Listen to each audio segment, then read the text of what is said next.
আসসালামু আলাইকুম আরহামতুল্লাহি অবারাকাতু। কেমন আছেন সকলে? আশা করছি অনেকে ভালো আছেন।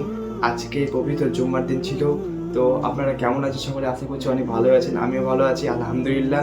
তো আজকে একটা নতুন ভিডিও, যে ভিডিওতে আপনারা দেখতে পারবেন রাজনীতি ব্যাপার বা ইসলামিক যে রাজনীতি করেছিল এই ঘটনাটা আপনাদেরকে আজকে পুরোপুরি বলবো। আপনারা প্রথম থেকে শেষ পর্যন্ত আজকে ভিডিওটা দেখবেন। তো আজকে ভিডিওটা শুরু করা যাক। হযরত আবু বকর রাদিয়াল্লাহু তাআলা আনহর স্ত্রী একটু মিষ্টি খেতে অনেক দিনের অভিলাষ। পয়সা তো নেই, তাই খলিফা যা আনেন তা থেকে একটু একটু করে বাঁচিয়ে বাঁচিয়ে কষ্ট করে কিছু পয়সা জমিয়ে একদিন মিষ্টি আনবেন। খলিফা বললেন, একটু মিষ্টি আন। আল্লাহর নীতিতে বিশ্বাসী খলিফা আবু বকর রাদিয়াল্লাহু তাআলা স্ত্রীকে জিজ্ঞাসা করলেন, এই বাড়তি পয়সাটুকু তুমি কোথায় পেয়েছো?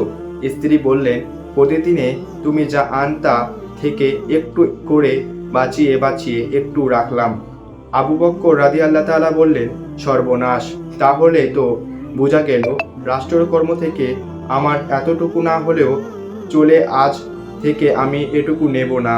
আর ওই বাড়তি টাকাগুলো তিনি রাষ্ট্রীয় কোষাগারে জমা দিয়ে দিলেন। রাজনীতি আল্লাহর হলে রাজনীতিক কেমন হয়, রাষ্ট্রপতি কেমন হয়, এই ঘটনা হলো সেটার নমুনা।